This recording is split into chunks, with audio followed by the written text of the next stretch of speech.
예림 단장 칼럼입니다. 우리가 이번 총 주제를 선한 영향력을 끼치는 것, 선한 영향력에 대해서 주제를 삼고 이야기를 하고 있는데요. 요즘에는 그 말에 대해서 생명의 말을 할 권세를 주셨다. 오늘이 그 말에 대한 세 번째 마지막 시간입니다. 생명의 말을 할 권세를 주셨다. 마태복음 11장 28절에서 30절. 수고하고 무거운 짐진 자들아 다 내게로 오라. 내가 너희를 쉬게 하리라.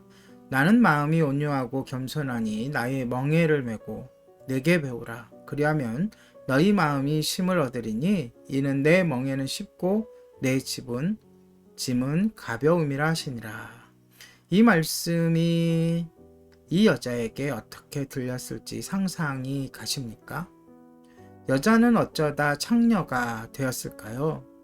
오늘날 매춘 업계에 종사하는 여성들의 대다수는 어릴 적에 폭력을 당했습니다. 어쩌면 이 여자의 사연도 그럴지 모릅니다. 물론 정확히는 알 수 없습니다.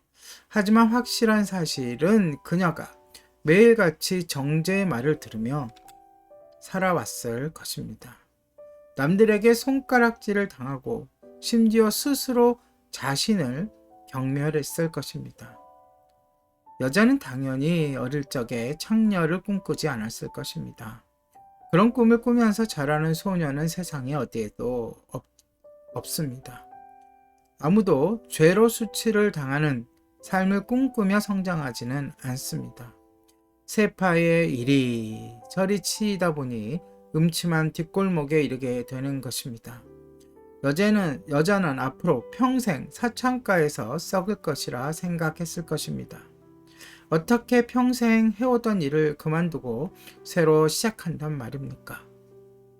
누가 그녀를 이 지옥 같은 삶에서 건져낼 수 있을까요?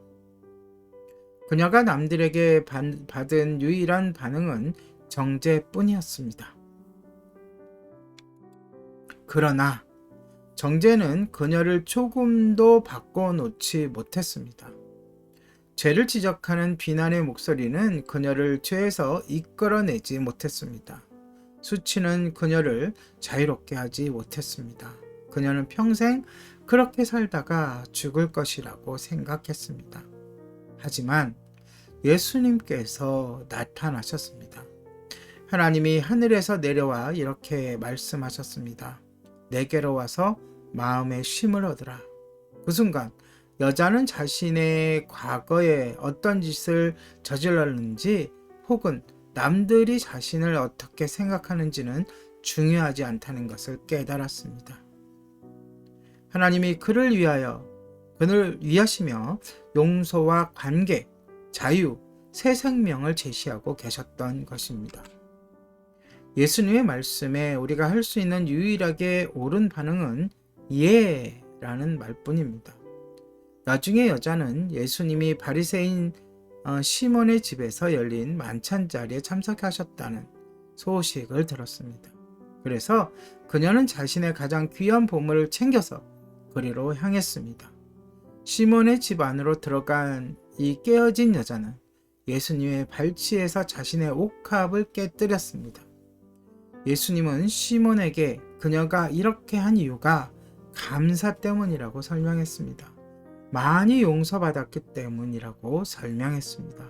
그리고 누구도 요지를 놓치지 않도록 여자에게 몸을 돌려 생명을 주는 말씀을 몇 마디 더 하셨습니다. 누가복음 7장 48절 그리고 50절. 내 죄사함을 받았느니라. 그리고 내 믿음이 너를 구원하였으니 평안히 가라. 그날 여자는 완전히 새로운 삶을 얻어 그 집을 나갔습니다.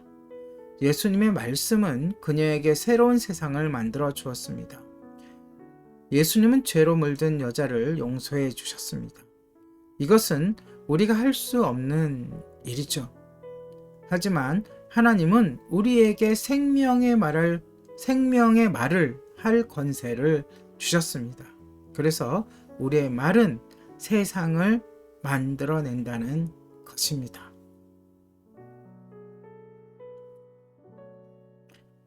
네, 이것으로써 누가복음 7장에 나오는 옥합을 깨트린 여인에 대한 이야기, 그리고 예수님이 말씀하셨던 것처럼, 그녀에게 하셨던 것처럼 정죄하는 것이 아니라 살리는 생명의 말을 해야 한다는 권세를, 생명의 말을 할 권세를 주님께서 우리에게도 주셨다는 그런 내용의 이야기를 끝내도록 하겠습니다. 생명의 말을 할 권세를 주셨다. 예림단장 칼럼이었습니다.